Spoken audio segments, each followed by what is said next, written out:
Zajedničkim delovanjem i čvrstom saradnjom grada i države unaprediti i obrazovanje i nauku i inovaciju u našem gradu. Trenutno se nalazimo u Naučno-kulturno-obrazovnom centru Vuk Karadžić u Tršiću, koji je osnovan 2017. godine odlukom Vlade Republike Srbije i saradnja grada i države se ogledala upravo u tome što je ovaj objekat izgrađen sredstvima iz budžeta grada Loznice i sredstvima iz budžeta Republike Srbije. Jutro smo takođe sa predstavnicima ministarstva posetili Smart City centar u Loznici, u kom će se nakon završenih administrativnih procedura i usvajanja finansijskog plana koji očekujemo uskoro, sprovoditi različite vrste obuka, programa i projekata u cilju podizanja znanja i veština mladih ljudi u oblasti izrade inovacionih rešenja. Zapravo, Smart City centar treba da im pomogne kako da svoje inovacione rešenje razviju i plasiraju na tržište, odnosno bit će spona između privrede i nauke. Takođe, postigli smo i dogovor da u narednom periodu Regionalni centar za talente bude smešten u objektu Smart City centra.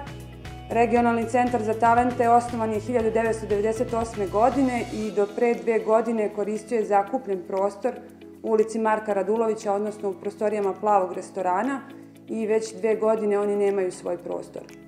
U budžetu grada za 2024. godinu za potrebe Regionalnog centra za talente bilo je izdvojeno 3,4 miliona, u narednoj godini smo izdvojili 4,1 milion, ali lepa informacija jeste i ta da će Regionalni centar za talente dobiti dodatna finansijska sredstva od Ministarstva nauke.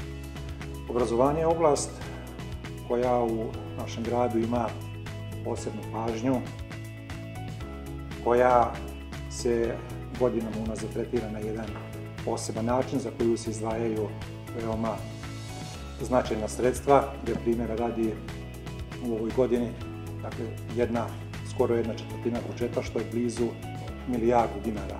Kao ministarstvo smatramo da je važno da ulažemo u mlade i talentovane ljude, tako da smo doneli danas niz nekih dogovora o sistemskoj podršci. Posebno sam srećan da me je danas u Loznici dočekala jedna dama i potvrdila je one čuvene reči Margaret Thatcher: ako želiš da se nešto završi, pitaj ženu. Mi smo danas sve što smo želeli zapravo i završili, što zapravo pokazuje i dokazuje efikasnost jedne zdrave lokalne samouprave, tako da verujem da nas očekuje nastavak uspešne saradnje, ali kažem, osnovni prioritet jeste aktivacija Smart City centra u Loznici, veći broj start-upa u Loznici i naravno da smo danas razgovarali i o projektu Expo 2027 i o svim onim aktivnostima koje će se dešavati u vašem gradu, počevši od kraja 2026. godine pa sve do završetka specijalizovane izložbe Expo, čiji smo mi domaćini kao država.